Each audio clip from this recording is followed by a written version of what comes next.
Good evening, everyone. So, welcome you all to this session. We have with us Dr. P.C. Jain. He's a former principal of Sri Ram College of Commerce, New Delhi, and is a renowned educationalist with a brilliant academic career. He has completed his postdoctorate from Indian Council of Social Science Research. For his valuable contributions during his illustrious career, Dr. Jain has received several awards, including the Best Management Teacher Award in 2001. Dr. Jain has written several books and rendered his contribution for many research papers presented at different national and international seminars. He is also the government nominee of Institute of Chartered Accountants of India. Dr. P.C. Jain is the chairperson of the Institute of Social Auditors of India, which is the Section 8 company under the aegis of Institute of Chartered Accountants of India. So I would like to welcome Dr. P.C. Jain and our speaker, Ms. Mari Banu Rodrigues, for today's session. I would now request Dr. P.C. Jain, sir, to kindly share his opening remarks. Thank you, sir. Thank you, Rangoli. Thank you very much. I welcome you all to the webinar on a very pertinent topic, Social Impact Assessment Beginners Perspective. I especially welcome our learned speaker, Mary Banu Rodrigues, Director, Social Audit Network, UK. Let me give you a brief about the Institute of Social Auditors of India. ISAI was incorporated on October 7, 2022 to carry out the functions of a self-regulatory organization under the aegis of ICAI. ISAI is the leading institution for regulation and development of social auditors in an independent and transparent manner, subserving the public interest and to protect interest of various stakeholders in the social audit process in a judicious and optimal manner. The ISAI has so far registered 546 members, out of which 465 members are qualified chartered accountants, 40 members are qualified company secretary, 7 members are post accountant, and 28 members are postgraduates, 6 members are graduates. The concept of social auditors was initiated in SEBI, Issue of Capital and Disclosure Requirements, Third Amendment, Regulations 2022. And it defines social auditor as an individual registered with a self-regulatory organization under the Institute of Chartered Accountants of India or such other agency as may be specified by the board, who is qualified a certificate program conducted by National Institute of Securities Market and holds a valid certificate. With this background, let us commence this webinar on social impact assessment, beginner's perspective, under the guidance of our learned speaker, Mary Banu Rodrigues. We are very hopeful that the webinar will answer many of your questions related to social impact assessment. Thank you very much. Thank you. Thank you very much, sir, for your words of wisdom. Now, I would like to introduce our speaker for today.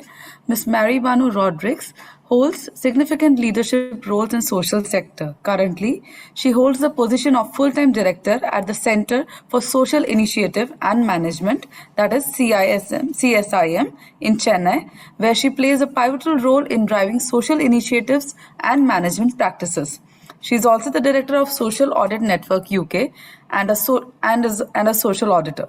She has authored Guide on Social Impact Assessment, which has been published by Social Audit Network UK. She is a member of Institute of Social Auditors of India, and she is also a social value trainer from Social Value International. Her other outstanding contributions to the society are that she has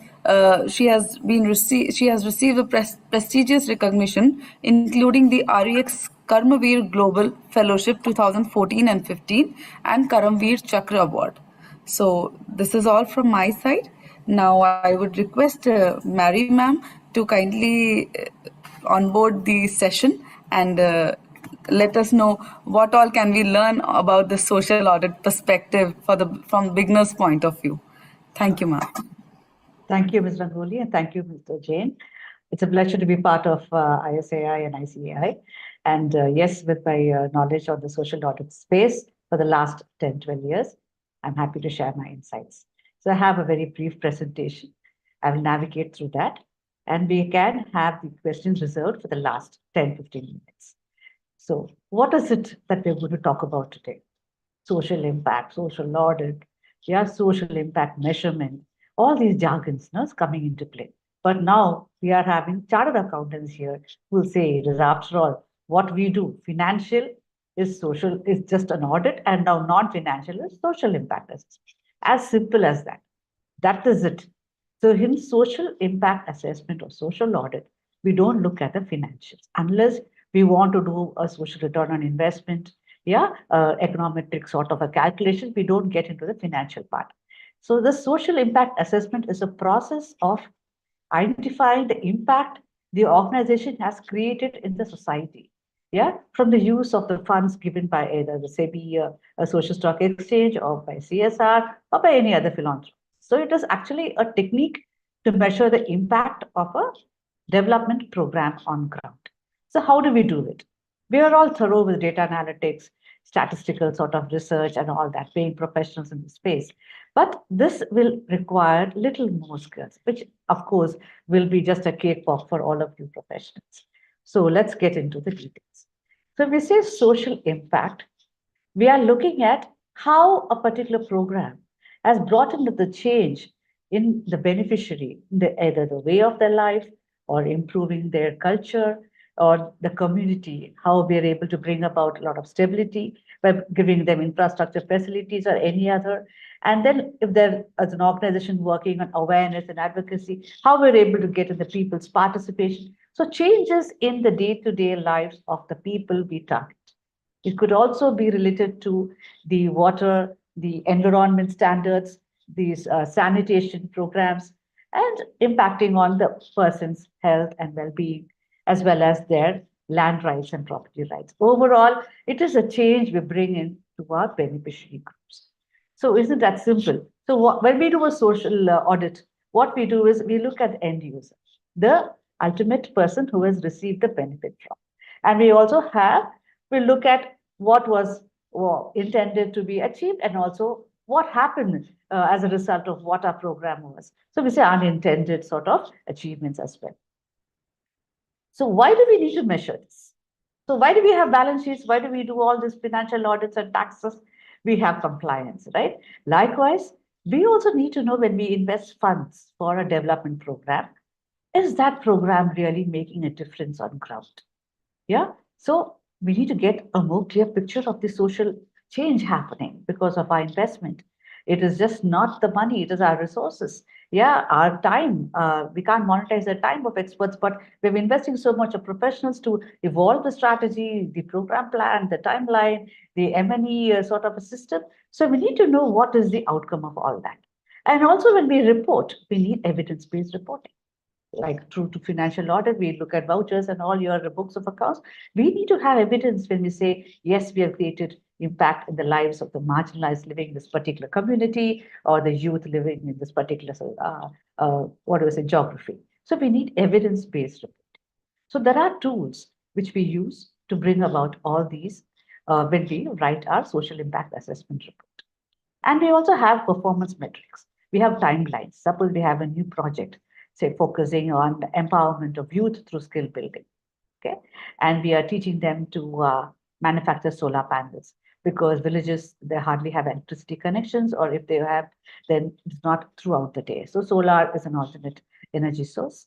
So we are giving them some training in preparing solar panels. So what is my performance metrics here? How many youth I have trained? And how much, what are the period of training? And how had they really got the skill to come up with the solar panel after 6 months? And how many of them train are setting up their own enterprises to produce them? So these are my performance metrics which I have. So against that, I map the social impact. So the youth, more and more youth get inspired to join the training program because they see lucrative sort of income coming out of this activity. So when we see all this, we see a clear transition happening from what they were and what they are now, or what they're going to be in the future. Yeah, so this is the before and after story. So we have a path of social change and timelines and determinants, metrics in this particular capsules which are going to document. Then it's very easy to say whether your program has got that intended social impact or not. So we have to have a lot of analytical tools to assess social change. So what are these analytical tools? We see a lot of now technical apps coming up where you can document the programs, and then that will give you analysis. Like your SurveyMonkey comes out with your analyticals after you feed in the questionnaire, like your Google Forms. And we have got individualized organizations also coming out with their MIS systems. So what is the advantages? Okay, why don't I write a report myself, just self-assessment, and then I tell you that I have done it and I've spent so much money. My finance auditor can see the books of accounts and he can stamp it. But is that social impact we are looking at? It's just not the financials, right? We may have a very clear books of accounts and all that, but don't we need to learn from what we did or improvise on what we did and share the learnings with others? Because we're all in the development space and we have a responsibility to share our learnings, yeah, and tell others this is something which I was challenging for me. So you don't burn your fingers again by investing on this project. You see whether you could refine the strategy so that you don't waste your time and effort on it again.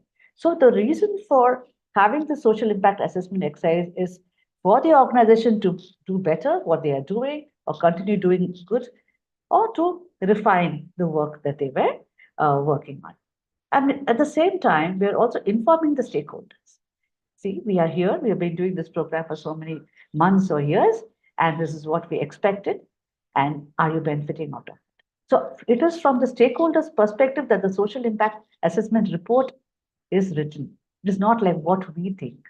It's not like, oh, I've given training for solar panel manufacturing for, say, 200 youth in this village. So everyone is gainfully employed and everyone has solar panels.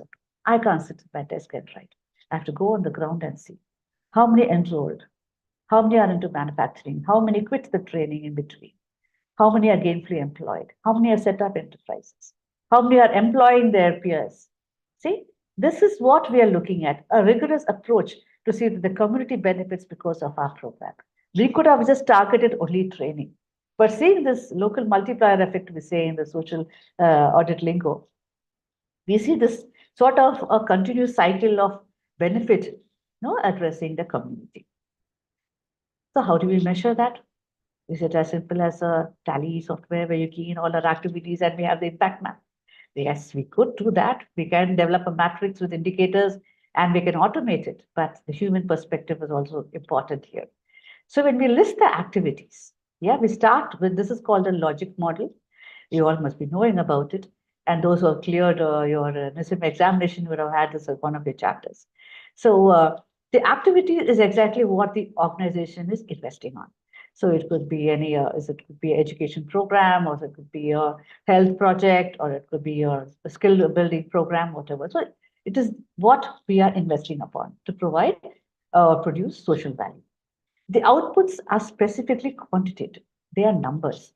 So if I'm going to say I have invested in a tuition training program for the children, then I say number of tutors, number of children, yeah, number of caretakers, if it's going to be younger children in that case, yeah, so that will be my outputs. So they are numbers, specific, and which could be quantified and which could be evidenced. So how will you evidence? The attendance register. Yeah, how many people were working here, the salary registers for those who are employed. The outcomes are the immediate effect the outputs have on the society. For example, this tuition training of a program I have, and have X number of teachers teaching. The immediate outcome is the children have better understanding of the syllabus. They are more proactively getting into schooling. The attendance is getting better. The marks are improving. So the learning interest also is augmented. So these are the outcomes I see by having a simple activity of a tuition center in a village which already has a primary school and efficient teaching, but the students' interest is dying down because of their poor academic marks. So the outputs with my investment on the teachers and infrastructure, I'm having better outcomes. Impact is the broader term, the long-term achievement of my program, which I could see like these children are now interested in education, they want to pursue higher studies, they all are getting into white-collar jobs.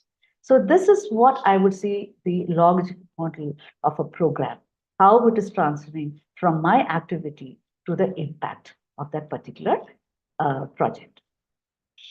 Like these, we have many projects, and for each, we could definitely come out with these parameters narration.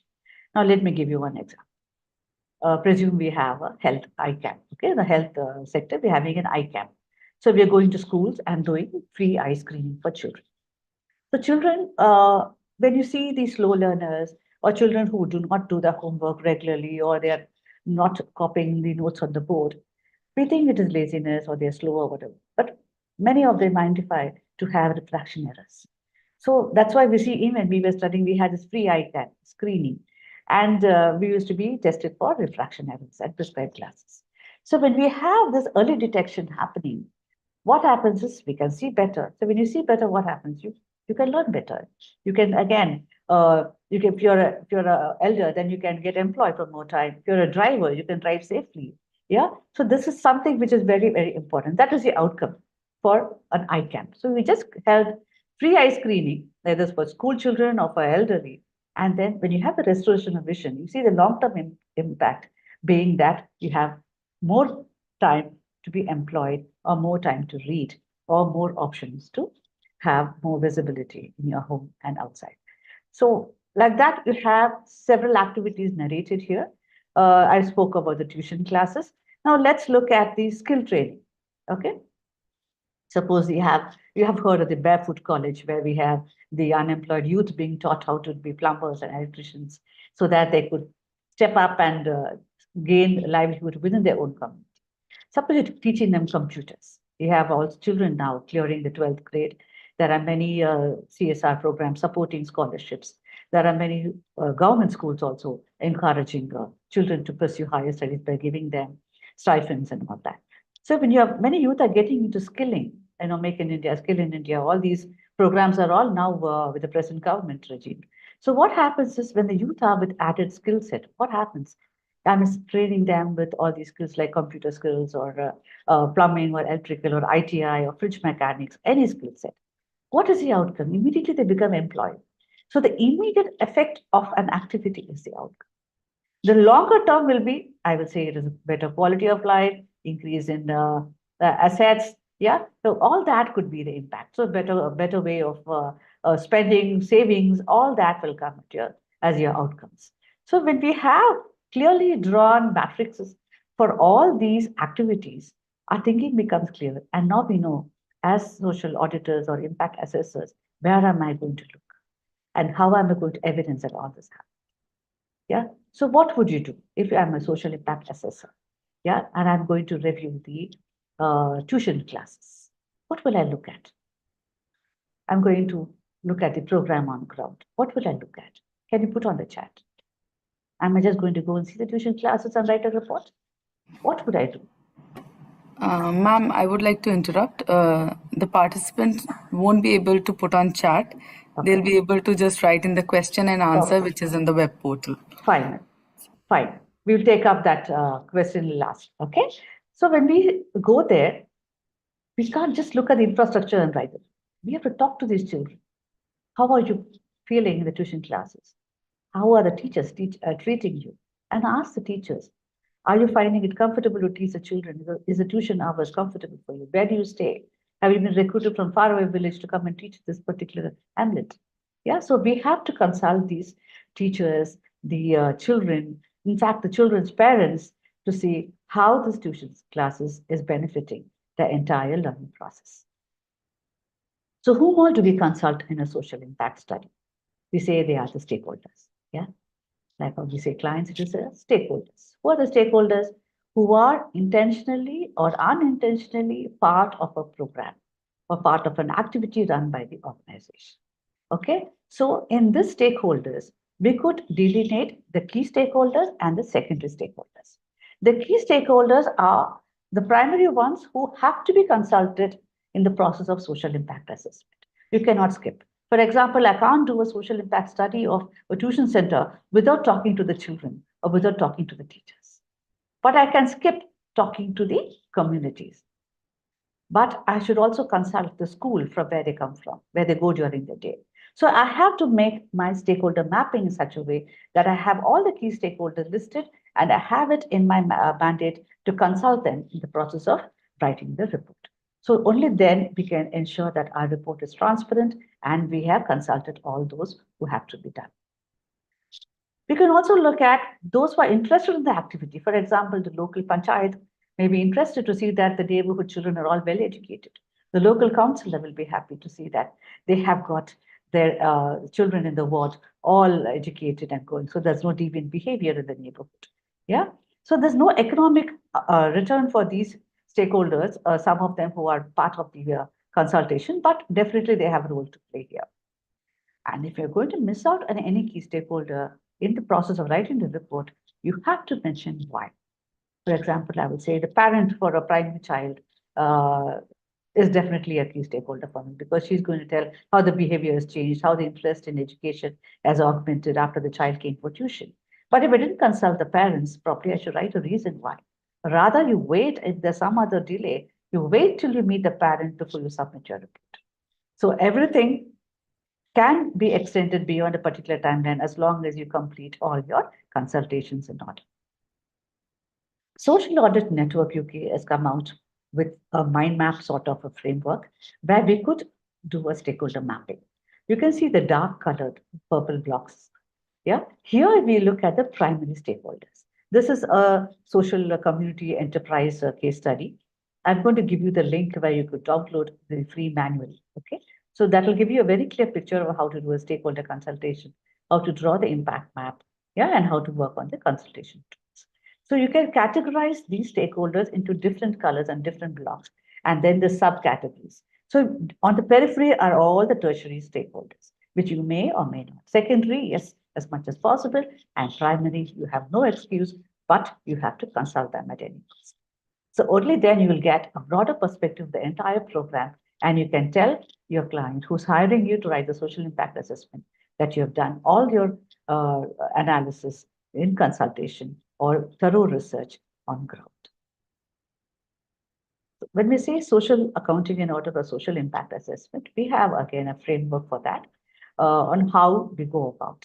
Now, where there are two templates for social impact assessment reporting. I showed you one, which is a log frame. Yeah. Another one is the Organization for Economic Cooperation and Development, which is called the OECD framework. Now, Social Audit Network UK has come out with this 4-step process. A little bit of log frame, of course, is here. So we call that prove, improve, and account. So it is a 4-step framework. Here, the first step is any organization, we write the vision and a mission statement. Of course, they will have both, or they will have just a mission statement. So we have to also find out the values of the organization. So they may have transparency or equality or inclusivity, joyful learning, whatever their values are, no? And then objectives. Suppose it is an education program, my objective would be to educate the undeserved population or the underprivileged children. So in that, I'll have activities. So it could be tuition centers, it could be supplementary online education. So each activity could be detailed. We do a stakeholder analysis. We tell who the primary and secondary stakeholders are, and then we do consult the stakeholders. This is step 1 of the process of social accounting. Step 2 is we derive indicators for each of these outputs and outcomes. So how do I know that I have reached the desired number? The sample size was what was say in a village of 200 youth, I selected for the first batch 50. So what made me determine 50 was the right number to associate with? So what is my indicator? So outcomes, if I'm going to say that they are all now capable of pursuing higher education, how do we determine that? So we do have indicators for each of these set of activities, the outputs and the outcomes. And when we consult the stakeholders, we come out with the qualitative part of the report. So it's a half work done already. Then we have a period of reporting. They say in the CSR Act, we have to do 1 year of reporting. Even for Social Stock Exchange, if they are getting funding from the Social Stock Exchange, the organizations registered there, we have to do for every year reporting. So we have to confirm the scope, and then we have a timeline to write the social impact assessment report and entire stakeholder consultation. So when we do the data collection analysis and we write a report, the fourth step is a social audit, which the SEBI is not doing at the moment. But the SAN UK framework says we arrange for an audit and we ask for third-party members to review the report and come out with any queries they may have. After that, it is signed off. Executive summary is published in the website. So this is the social accounting and audit process which we have been doing for the last 20 years. So this has been picked up very well, and many organizations are adopting it. If we look at the nuances of social audit, there are a lot of case studies. So I would appreciate if you could just scan this. You'll get the website link of Social Audit Network UK, and there are each step you have got learning materials which you can read. If you're interested to buy the entire manual, you can write to them directly. Okay. This is the next framework which I spoke about. It is called a Social Impact Assessment Framework, which is adapted from the Organization for Economic Cooperation and Development, OECD. Here we are looking at parameters like relevance, effectiveness, efficiency, social impact, sustainability. And if the organization is working on a technical based project, then we look at technology as a parameter. And some organizations will ask us to see the coherence part. If they're working with an NGO, then how coherent is that organization with the program? So if I'm a technical based organization and I have an NGO who's also associating with us, is the NGO capacitated to do a study or implement a program which is technical based? So that is a coherence part. So when we look at relevance, first of all, why did I choose this project? Is the intervention right?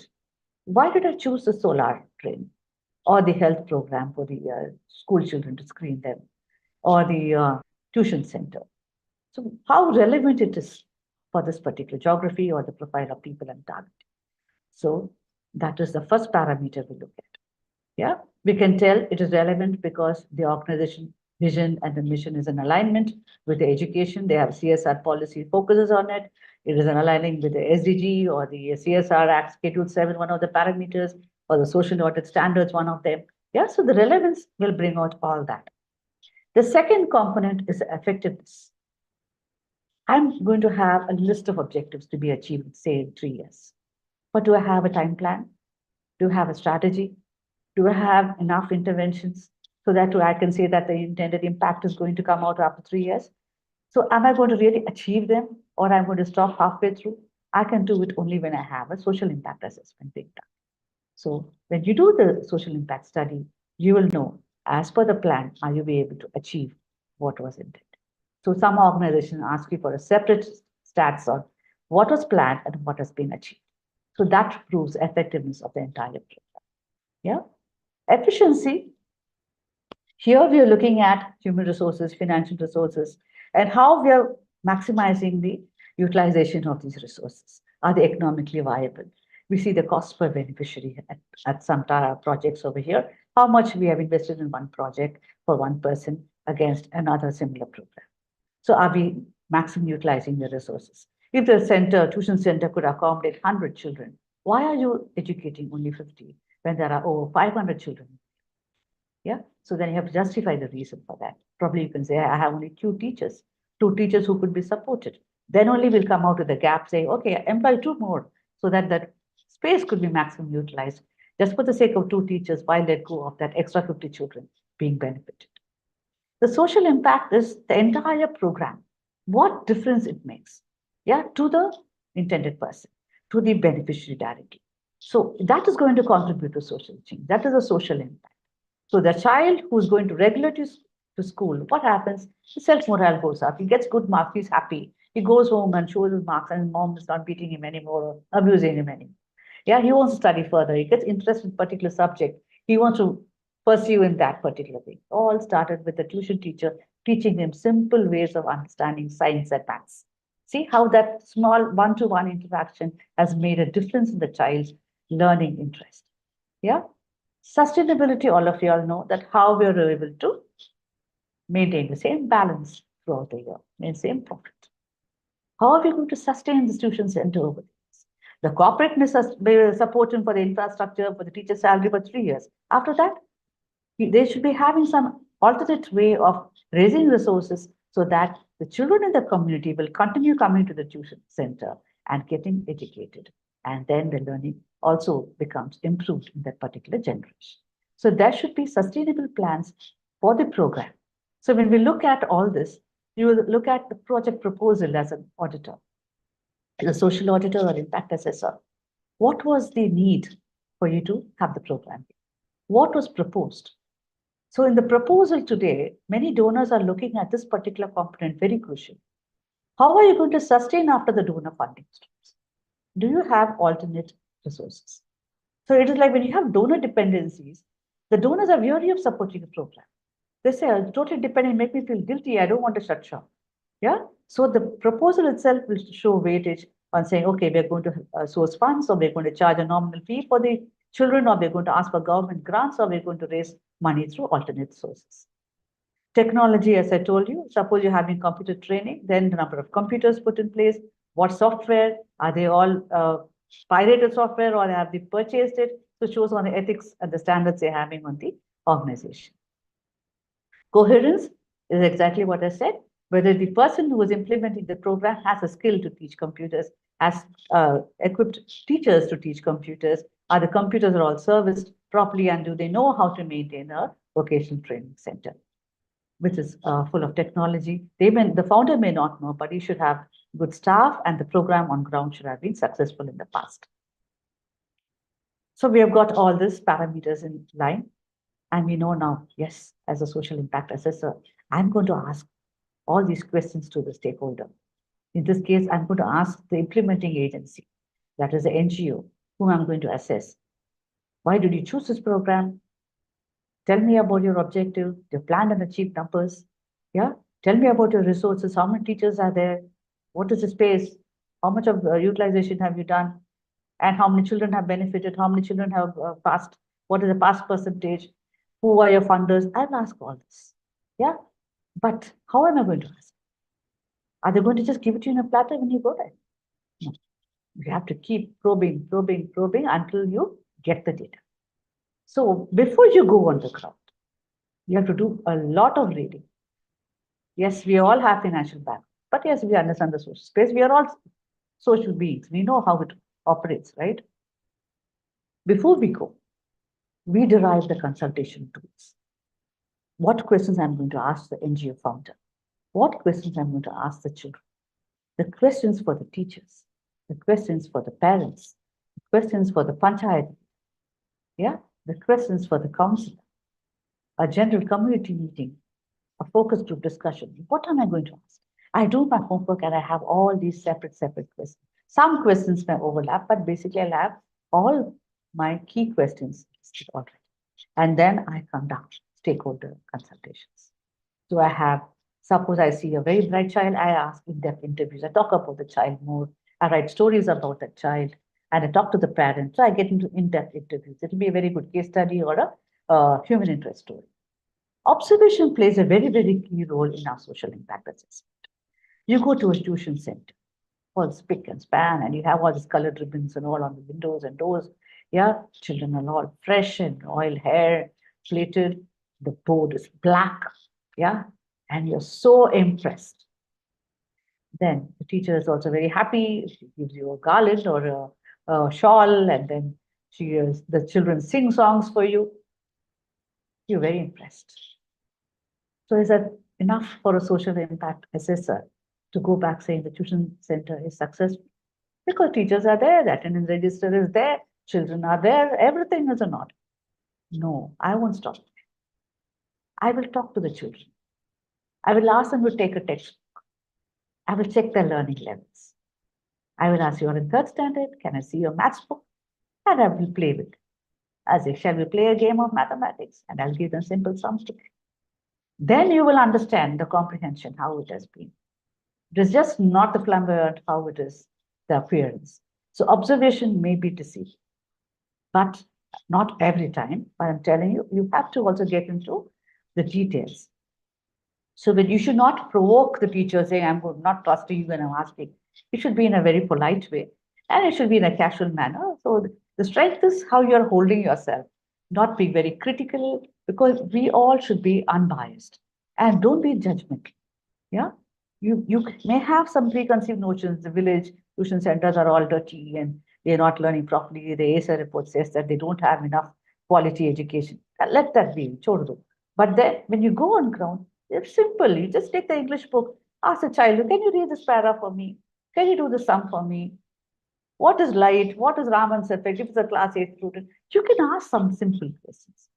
That will give you more understanding of what changed this particular tuition center. So for qualitative data, this is it. What do you do for quantitative data? We need numbers and analytics and saying over the years, children have gone on the rise or it has dropped, how many teachers were there, or the employment rate, or the attendance rate, the pass rate. All of these are data, right? Numbers. Yeah, and we all love numbers at Chartered Accountants. So what do we do? Validate it. We just don't go by the books or the Excel sheets they give. You have to validate the data. How do you do? You have to go with them, trace back the records.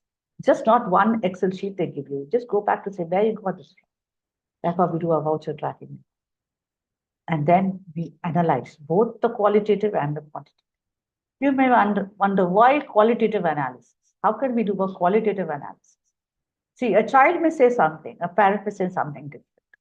Yeah, and a group of children may like the teacher very much, but a few children may be scared of the teacher. They may not want to talk in the presence. All these are something which we have to understand more by probing. So analyze how friendly is the teacher. You can ask them to give in a small piece of paper a drawing of how they feel without writing their names on it. So that is qualitative analysis. We say that's a H-form method or a poll method where we can ask them to come and tell anonymously what they feel about the teacher. So you may wonder, I'm using terms like social auditor, social impact assessor. What is the right one? We're all under social auditor terminologies, right? Because ISAI is there and we wrote the exam for social auditors. But recently, there's a flexibility in the framework in the social stock exchange. And there's an amendment like our sir had told that the ICDR and LODR, we have now been going to be termed very soon as social impact assessors or social assessors. It's okay, whatever the term may be, the role is the same. So are we enough equipped to be a social impact assessor? It's a human sort of skill, nothing to develop or learn from. It is what we understand and how we could improvise on it.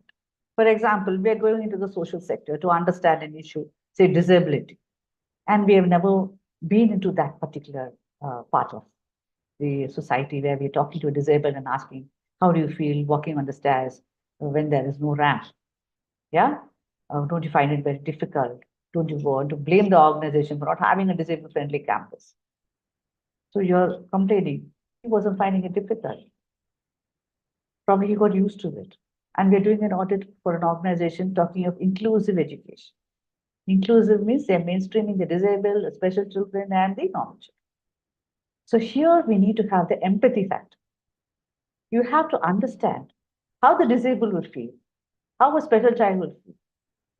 The normal children can climb up and down the stairs many times, but when you go as a social impact assessor, you should understand and probably you can recommend having a ramp for the school. So empathy comes from understanding the need of the person in the program, not criticizing or complaining along with it. We should understand the issue. And also when you have the stakeholder consultations, you should listen to what they have to say. Sometimes if we are very busy, we don't listen, we just hear. You know the difference, right? Okay, you tell me now, and I start writing down my notes. I'm not listening.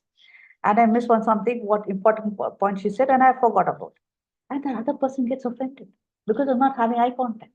I'm not listening, I'm just hearing. So we should be active listeners. Listen not only with your ears, also with your eyes. Just look around. Observation, I told you, is very, very important for a social impact. They may say something very positive, the body language will be something different. They may be fearing to say something which is the truth because of some program officer standing around. So when you look only at the words coming out and you write it down, it may be very positive, but you do not observe her body language, which was full of fear. She could not tell the truth of what was happening. So that is active listening. Look at the person. You can do voice recording now with the permission or the person who's giving the interview. Can I record so that we can talk more? I need to have to write notes now. I'll have someone to transcribe. Say very politely and listen to the person whom you're consulting. So for that, you need effective communication skills. It's not like question and answers. Now question one is over. Now what's the second question? Now third question. You can't go on like that. We have to be able to not memorize all the questions. You can have the paper on your hand, but take it casually and be very sensitive to the culture. One project which we happened to go for social audit. It was very hot, and we went the field, and we saw people walking barefoot. Okay, when they were walking barefoot, my colleague asked, "Feeling very hot. How are you walking without footwear?" And immediately the lady got offended. She said, "It is our temple festival. We don't wear footwear on the days of our festival. We have to be sensitive." Okay. Instead, you could have politely asked, "Aren't you wearing? Is there any reason for you not to wear a footwear today? Aren't you feeling hot?" See, there's a difference. So you have to be sensitive. There must be some reason for them to behave in such a way, dress in such a way, worship their deity in such a way. For example, tribals, you see their deity will be just a small piece of stone, and they have all turmeric and what do we say, sindoor on it. So you have to be sensitive to what. You can't mock at their culture and laugh it out. And you may have a very good sense of humor, but don't take it light when it comes to something to do with their religion and their cultural practices. So when you interview and you get all the data, you are, of course, we all know how to find the gap. It doesn't tally, we know where the gap is. Find what is the balance, and that particular number we find out the spot out, right? Where's the gap? That my sheet not to tally. Likewise, research also, we need a specific skill. Why is my data analytics is in a different tangent and my qualitative analysis in a different tangent? What went wrong where? So that is my research skill. My data must be perfect. 99.9% very good. But when I went for qualitative sort of feedback, I have only 30-40% reacting very positively. So what do we do with this case? Do the study again. Take another set of sample and do it again. Yeah. So all your recording and note taking will add value at this point in time. You listen to the notes again. And remember, did I look at them and they spoke all this? Or was I just noting it down? Was she telling out of fear or the positive comments? Yeah. Or they were always critical. They were not happy. They were never content with whatever we gave because we are all used to getting too many freebies. So what was the reason for this gap in the data, in the qualitative as well as the quantitative? This is one. Storytelling. Yes. Our social impact assessors must also be able to write true human interest stories, not imaginary ones. True, we can change the name of the beneficiary for the right of identity and all, but you have to be able to tell the person's story of change in say 100 or 200. You can do a lot of practice. So we have ChatGPT, you put the keywords and it will give you a story, but we don't want that. People can easily identify a ChatGPT story today. We don't want that. Write in your own words. Write from the words of the beneficiary what you spoke. The last one is the skill of managing a crisis. There are many audits we go, and one of them are not too good. For instance, our team went to one of the villages in Tamil Nadu, where we were given a set of data. They were truck drivers who were given free ice cream. So the data, we went to all the depots to talk to the truck drivers. Only few were there. They were all on the road most of the time. So we could meet same drivers who were screened. So we went back and told the clients, we're not able to track the drivers and the phone numbers are all changing because of prepaid and all issues. So they said, why don't you go to this village where there are about 30 of them staying in that particular hamlet? So fine, we went to the village, somewhere in south of Tamil Nadu. We went there, the door number is right, the name is right, the father's name of that particular person is right. And we went and asked, sir, did you go for the ice cream? He said, no, I just moved in last week. So, no, but your name, your door number, your father's name and all is like, yes. But I never went through any eye screening program so far. So we have data of there's some mismatch or some sort of confusion with providing us the data. But unless you go on ground, you don't know whether it's true data or it's just given for the telephone directory or some database. So when you go and investigate, the person may get irritated and perturbed. Imagine we go into 20 houses and all the 20 are wrong, but the names are right. Father's name is right, door number is right, but there's no truck driver in that particular area. No one has undergone any ice cream. So there's a crisis over there you have to manage. All the 20 come, and where are you? What pretext have you come here now? No, they'll ask all questions. Why are you asking us such questions? Who are you? And we may be just two of us over there in the field to do all the inquiry. So we have to manage it by saying, okay, I'm sorry, probably we got the wrong data. We'll come back again. Probably the program was different and we got the wrong set when we came in person. So we should be able to manage this crisis. Like, this is just an example. Otherwise, if there's any political conflict and you unintentionally spoke of any sort of a political person and they all got perturbed, how are you going to manage it? So it's better, as I told you, don't make judgment. Don't take sides. You have to do the social impact assessment as a third party person, not having affiliation with any particular religious party, right? That's one of our code standards. So we have to be unbiased and do not create any conflict in the area where you go for a study. So why do we need to get into this space? We're already social charter accountants. We have got it. June months and all, we are crazy. We don't even hardly have time to do. Yeah, and March is all around. The clients are asking how much savings I should do, and we don't have time for social audit. But we all wrote the exam and became auditors. How do we put that to better use now?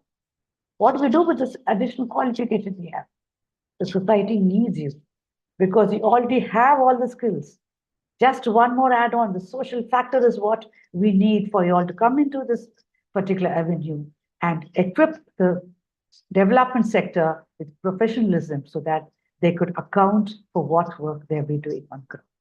Yeah, so that is what we want. And that is why SEBI has also made ICAI as a first SRO. Then only we had the ICWA and the ICSI. Yeah, so when we have all this, and the SEBI, what does it say? We need to have the annual impact report audited by a social audit, which is now termed as social impact assessment. So that, like how a chartered accountant's balance sheet attested is valued. Yeah.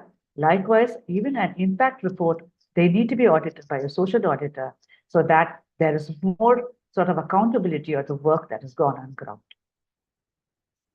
You heard all about this. I took it from your site. So we have got 16 thematic areas. Yeah, we call that social accounting standards, or the 16 areas where we want to focus upon. So as social impact assessors, we should be knowing if you're going for a study, for example, the tuition center, where will they fit in? They'll come under education. For the eye screening, where do they come in? They come under healthcare. Yeah. If they're talking about solar, then where will they come in? Then we're talking about, we don't have it here. Probably we have it under CSR. Environment, we can talk sustainability. Yeah, talking about more of empowerment, education, talking about rural children being trained in manufacturing solar panels will come under education, yeah, and livelihoods. So each project which you're talking about, you should be able to align with these 16 thematic areas prescribed by Social Stock Exchange. We also have most with the CSR box analysis, where this is the top organization is support for education and health. Because now people are now moving on to rural development, livelihood programs. With the COVID, most of the funds were spent for your disaster management. The CSR Act, we all know, it came in 2013, and any company having a net worth of 5 crore rupee or more have to invest 2% of the last 3 years' profit. So when we say that, where will they invest? Yeah, they'll invest on a CSR program. They'll have it either done it directly on ground through them, direct staff, or through their foundation, or through an NGO, which is a trust or a society or a Section 8 company. So for all the program, we need to do a social impact assessment. Why not? It is a good practice, right? Many corporates are doing. They're not waiting for the project to be 1 crore to do it. Even if it's a few lakh less or even 20, 30 lakh less, they are still getting into social impact assessment. So the budget is such that if the project is 1 crore or above, you can invest 5% of the CSR money, yeah, for your impact assessment. Or if it is more than a 1 crore, you can even go up to charging 50 lakhs. So a lot of potential for social impact assessors to get into the CSR space to do their social impact assessment reports. Of course, we have to do it after 1 year, and it should be done by a third-party agencies. That is, we are all third-party or for any NGO, right? So we can't be the same organization giving the money, which is doing the social audit. So we can have a social audit enterprise where we could hire social auditors, and then we could have our team go and do the audit. Schedule survey, like how we have 16 thematic areas. Here also we have almost similar areas, but under different segments.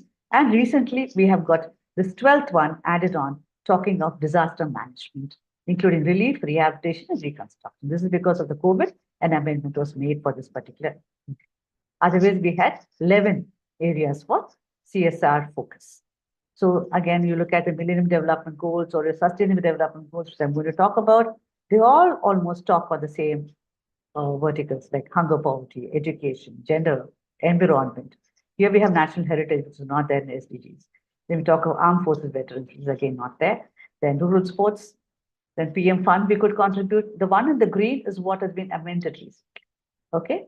And then TBIs, technology-based incubators, they also could be supported, and slum area development. The reason why I'm telling you all this is, as social impact assessors, they could probably take 1 or 2 verticals and be experts in it. Okay. For example, if I am having a very good program on education, I know which of my team members will be capable to do the education impact assessment. They could be qualified to do all the 16 or the 12 verticals, but take 1 or 2 specializations. Do a lot of reading. That is the beginner's perspective, I would say here. Suppose I want, okay, let me target on education. It seems to be a very interesting area to focus upon. Do a lot of reading. There are a lot of open source documents on impact assessment reports done by KPMG and World Bank and all that on education projects in India. You have to refer such documents so that when you write your impact assessment report, you can quote the World Bank or the UN statistics or the Government of India reports from the Niti Aayog and write your own social impact assessment reports. In fact, the indicators, everything is open source. You go to the OECD website, you get all the indicators for each of these verticals. There are a lot of alignment matrix and all which you could involve. Okay, I'll show you some links. If you're interested in environment, many are not taking that as of now in the corporate space to invest on, because it takes a long time for a tree to grow, and then you see the impact of the tree on the environment. But when you have mangrove forests, there are casuarina plantations, tree saplings being given, watershed management, then we could definitely engage in environment sort of impact assessment. So you pick up 1 or 2 themes, get well versed with that, and then move on, than rather mastering everything at the start. I feel that one way will make you expert of a couple of verticals here. SDGs is very interesting. Now, all the corporates, in fact, when we were discussing the reporting framework for NGOs and self-assessment frameworks for the Social Stock Exchange, we came out with, why not they tell which SDGs they are aligned with the projects. So you're aligning with the global agenda. We spoke of the national agenda, Social Stock Exchange, SAA standards. Then we spoke of CSR, again, CSR India. I'm talking of global index. So what are these SDGs? We've got 17 of them. Now, if you go back and you look at your SAS 16, your CSR Schedule 7, how many we have? 11 plus 1, 12. They all fit in here. So when you write a report and you tell they align with so-and-so of CSR, so-and-so of SAS, so-and-so of SDG, there's more content to write and qualify your point, right? And it's also very impressive to tell the donor that how you're able to look at the global point when you're talking especially on parameters of education and gender equality, or for that matter, anything else. So the advantage of social impact assessment is we are very clear. We know what we are looking at, and seeing the need assessment and the proposal, we know We've done our homework and we know how I'm going to measure the change of the project. I've already done my homework. I've got my stakeholder tools and I'm going to go and measure. So what I'm doing is I'm going to augment the integrity part of the organization amongst its donors. Yeah, saying that they're doing very well, they've achieved what they were planned, they're aligning with all these parameters, and they've reached so many people in this geography. They've really done a wonderful work in the society, and they have possibilities of scaling out. And the stories of change, telling people how they have individually benefited, giving them the voices, and being true to what you are. I've seen and I believe that all this is happening. Yeah. So we also say that we are redefining the achievements at triple bottom way, like the social, economic, and the environmental. Three parameters to talk on. So development reports are all based on the triple bottom line, social, economic, and environmental. So we can also report on these lines, as well as talk about any other framework which we have included in the study. So like I said, there were two frameworks. One is your log frame. The second is the OECD REACH framework. So the reporting will be very simple. I start by introducing my program, where it is, the background, the scope, that is the number of months or years I'm doing the study for, methodology, how I'm gathering the data in person, who my team members are, when doing questionnaires or interviews or survey or online or telecalling, methodologies, gist of all that. Then we tell about the performance, the relevance. Do I need the program here? Why? Was the need felt here with the need assessment for them to do? Or what was the vision of the organization? Is it relevant to what they are focusing on and the program that they've taken now? The effectiveness, the efficiency, and the impact. If they have technology, they can write about it. Okay. So the stakeholder feedback is more qualitative. Usually we now started putting it in the annexure because there are too many stories, testimonials, everyone wants their photos. If you go to an organization, from the director to the office staff want to give an interview, we don't want to demotivate them, we take it. And we put it as an annexure. If the donor wants to read it, let them read it. Let it be there. And then I told you for the effectiveness, we do need the planned and achieved. Some ask us to put it as a separate section so that they could cull out and find where the gap was. And SDG alignment is now part of the social impact assessment. And as a social impact assessor, should come out with the recommendations. For example, I told you about the ramp.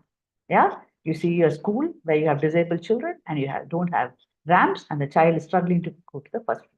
So recently we went to a school for an audit. We found this gap.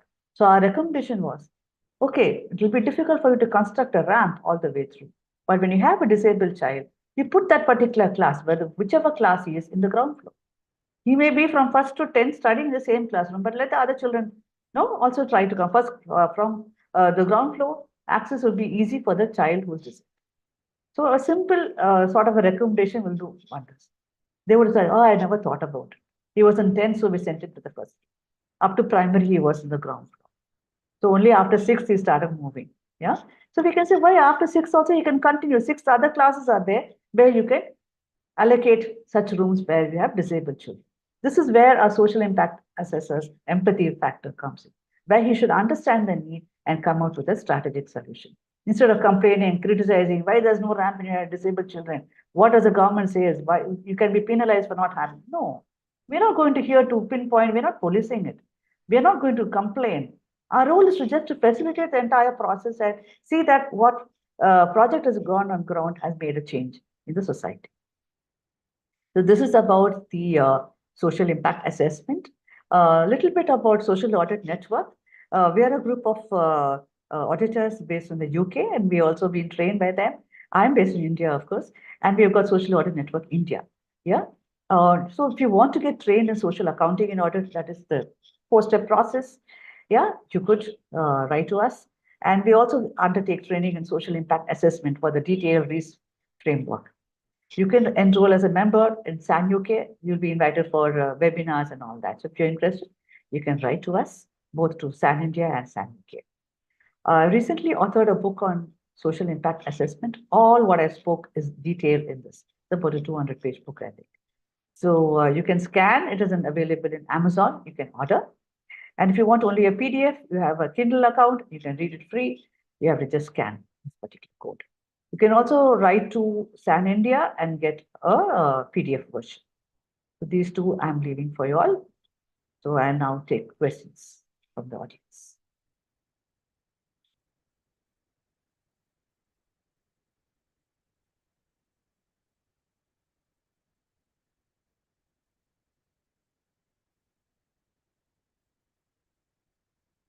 Yes. So I'm having a question here. For social interventions in mental health, please share measures of social impact assessment. Okay. So, for example, mental health programs, we have been doing studies with Banyan and other organizations. There are separate indicators. As I told you, in OECD guidelines, you can Google and find indicators for mental health, and you get a long list of them. It depends from geography. Suppose you have an indicator for a particular program happening in a particular location, you cannot have a similar one for another program in a different geography. It varies based on the beneficiary profile, the geography, the programs they are accessing. Okay, so you can't have standard indicators for all mental health program. It varies from case to case. At present, domestic companies are utilizing CSR funds either through their own or through NGOs which are eligible for CSR. Is there any proposal or implied intention of the government to move these CSR funds on social stock exchange? I'm sorry, I can't comment on that. There is no proposal. That's a separate sort of CSR. We have got a law for CSR separately, and social stock exchange is separate. We are inviting crowdfunding sort of a system here, where we have a group of donors coming on one side and a group of NGOs applying for funding. And so when 2 or 3 donors can support one program. So earlier, the support a donor could give was 2 lakh, now it has been brought down to 10,000. And earlier, the project given by an NGO was 1 crore, now they brought it to 50 lakh. So there's more donors coming, networking or crowdfunding for one particular program. So there's more accountability for this NGO to report to 4 donors. So that way, social stock exchange platform is strengthening itself and encouraging philanthropists, individual donors to come and support the entire social ecosystem. I have an organization which organizes a 3-day seminar every year on oceans. How to stop the degradation of ocean waters, save marine life and ecology. And the seminar is free for all general public, and the same is advertised in local newspaper. About 300, 400 persons normally attend each day. How to frame the social impact report for the same.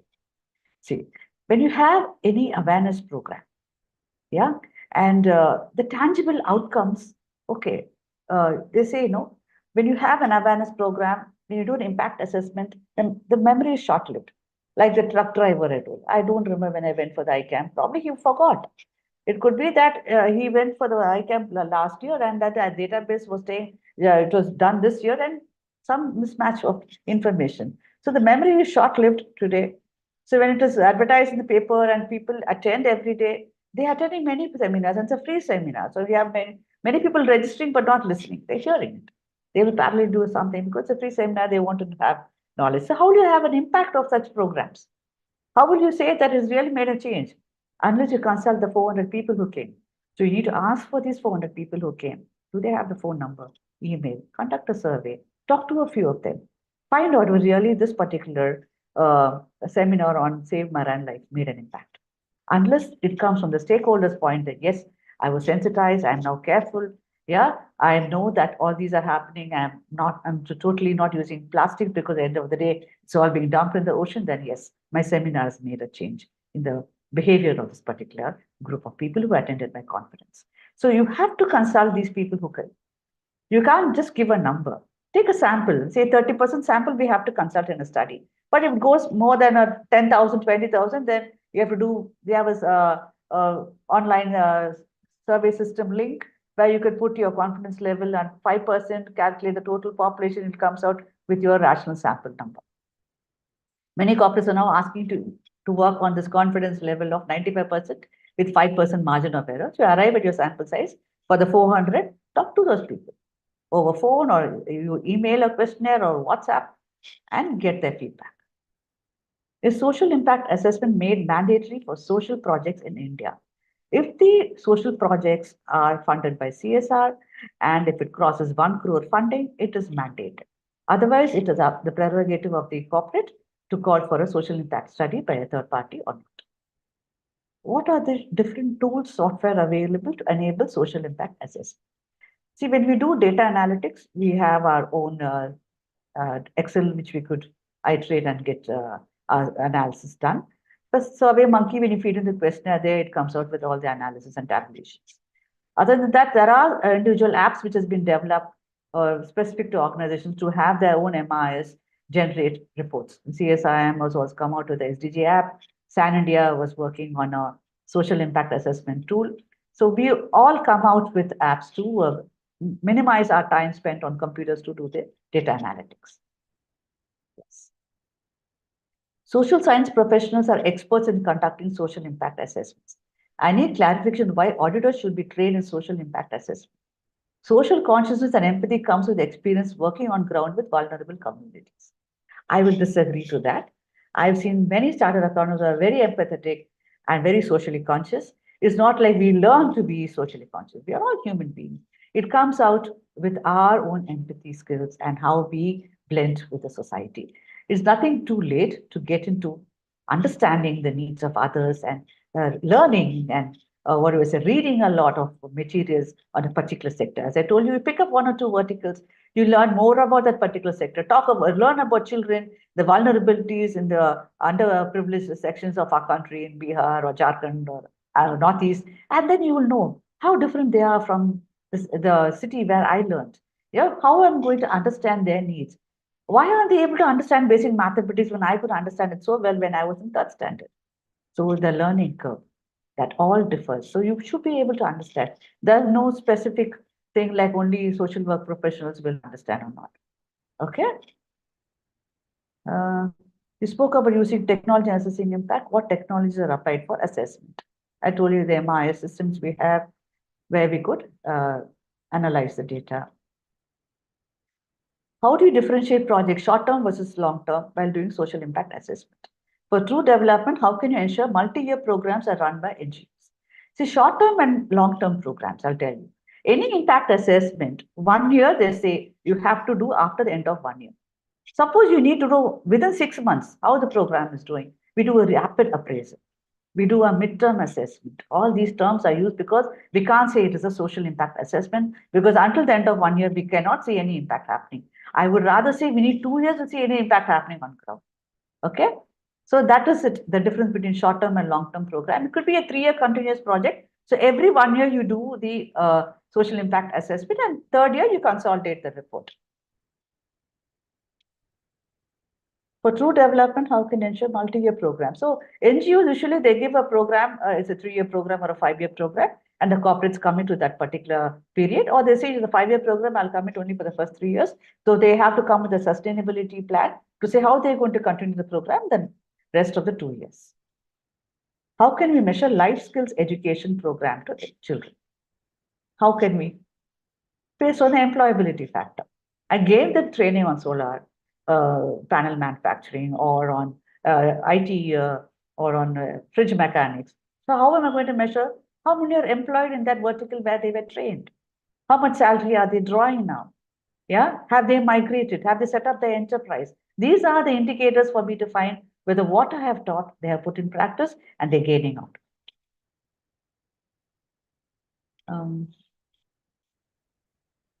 Is social audit mandatory or voluntary? How frequent social audit needs to be performed by social enterprises? Social enterprises, I told you, every year if they do, it is good. For the angel investors, the venture capitalists, they all ask them to come out with their social impact assessment report at the end of 1 year. And the CSR, of course, supported organizations, they come out. But social enterprises are now voluntarily engaging in social impact studies because they want to know how to prove and improve their work. They want to understand what challenges or what was wrong in the strategy for them not to have improvement in the numbers of enrollment of children or the production of a particular product. Okay.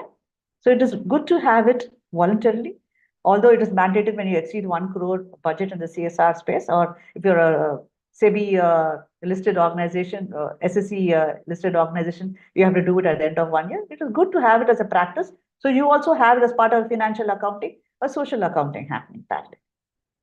What are the main points between UK and India model on this subject? In fact, I will say this India model, I was happy to be part of this subcommittee of having the framework for reporting for NPOs, to be developed by the committee. And Madam Jyotsna was heading it. So we took a little bit or most part of the content from the Social Audit Manual of SAN UK. That is the logic frame model, your VMVOA and the metrics we use. Then the second, third revisions, we incorporated even the OECD manual, which is there in my book. So yes, a blend of both. Now Social Audit Network UK has published my manual on social impact assessment. So they're also learning. They're not sticking with a log frame still. We have taught them now. Now we come and learn our OECD manual. Now this is very simpler to report and more easier to understand. Will there be a conflict of interest if the auditor of NGO does social audit of the same NGO? Yes, I think there might be, but as long as you're unbiased and you're able to handle both the portfolios in your independent and unbiased sort of a capacity, I don't see any harm. There's no rule that you cannot do for the NGO for which you're doing the financial audit. In case where the poor feeding is a main object, how do we measure the impact? Poor feeding, can you elaborate? You mean to say malnutrition? Giving, or is it breastfeeding? Oh, I need more clarification. This is not clear. Ma'am, this is it. The question is incomplete, I think. Yes. I would request the member to kindly add on. Yes. Maybe we can take the next question. Yeah, sure. I don't see anything else. So in case, okay, I presume it's going to talk of poor breastfeeding and you're having awareness, how do we measure the impact? I see the health of the children. How many children are going to the doctors often and how many children are healthy babies in the community? If it's talking of malnutrition, again, the development cycle you have, the children, the milestones, the weight, these are all parameters for a child's physical growth. That could also be an index for you to see whether my program on healthy food for children has really made an impact on the babies. So this is not having clarity. So these are only the questions we have, ma'am. Okay, good. So I would like to express my sincere gratitude to you for sharing this excellent coverage on social impact assessment, a beginner's perspective. I'm sure the participants are benefited with the knowledge base shared by you, and they'll be more into the social impact journey, and we all together will actually help the social development of our country. So this is it from our side. On behalf of Institute of Social Auditors of India and Institute of Chartered Accountants of India, I would like to thank you, ma'am, for taking time out and taking this session. Thanks a lot. Thank you so much, and I really enjoyed it, and I really see the questions making them start thinking on focusing. So I welcome you all to join the space, and there's a lot of need for professionals in social impact assessment space. So please equip your skills and start contacting the NGOs and get practiced to write their reports. All the best to all of you. Thank you so much. Thank you so much. Thank you all the participants.